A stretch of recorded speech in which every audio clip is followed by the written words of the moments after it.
அட இந்த மாதிரி கேம் சென்டர்லாம் இன்னும் நம்ம ஊர்ல இருக்கா?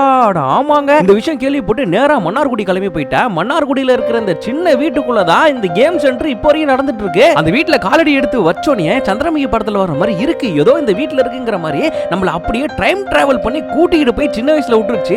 அங்க இருக்கிற பசங்களாம் நான் சின்ன வயசுல எப்படி ஜாலியா விளையாண்டு இருந்தனோ அதே மாதிரி விளையாண்டுட்டு இருக்காங்க. இந்த தாத்தா தான் இந்த கடையை இப்போ வரைக்கும் நடத்திட்டு இருக்காராம். தாத்தா என்ன தாத்தா PS2 இப்போ வரைக்கும் நடத்திட்டு இருக்கீங்க? எவ்வளவு ரேட் அப்படின்னு கேட்டா ஒரு மணி நேரத்துக்கு 10 ரூபா தான் தம்பி அப்படின்னாப்ல. பரவாயில்லையே தாத்தா, சரி நானும் போய் விளையாண்டுக்கிறேன் அப்படின்னோடனே போ அங்க ஃப்ரீயா தான் இருக்கு அதில் போய் உட்காரு அப்படின்னாப்ல. சரின்னு சொல்லிட்டு பக்கத்துல 2 பசங்க விளையாண்டுட்டு இருந்தானுங்க. அந்த மேட்சை பார்ப்போமேன்னு பார்த்துட்டு இருந்தா அதுல இருந்து ஒரு பையன் வந்து அண்ணா வரீங்களா மேட்ச் போடுவோம் அப்படின்னு கூப்பிட்டான். டே வேணாண்டா நீ விளையாடு நான் தலையா விளையாண்டுக்கிறேன் அப்படின்னா பக்கத்துல இருந்தவன் எந்திரிச்சு என்ன பயமா அப்படின்றான். எனக்கு அப்ப பாஷா படம் சீந்த ஞாபகம் வந்துச்சு. தம்பி அண்ணன் அப்பெல்லாம் திங்கிறது தூங்குறது எல்லாமே கேம் சென்டர்ல தான்டா, சரிவா மேட்ச் போட்டு பாத்துருவோம் அப்படின்னு சொல்லிட்டு அவனுக்கு ஆசைப்பட்ட மாதிரியே மேட்சை போட்டு 2 பேரையும் அடிச்சு துவம்சம் பண்ணி விட்டாச்சு. பசங்களாம் என்னோட ஸ்கில்லை பார்த்து மிரண்டு போயிட்டானுங்க. நான் எப்போதுமே தலைவன் அண்டர்டேக்கரை வச்சு தான் விளையாடுவேன். நீங்க இந்த மாதிரி கேம் சென்டருக்குலாம் போயிருக்கீங்களா? உங்களுக்கு பிடிச்ச பிளேயர் யாரு அப்படிங்கறத கமெண்ட் பாக்ஸ்ல கமெண்ட் பண்ணி விட்டு போங்க.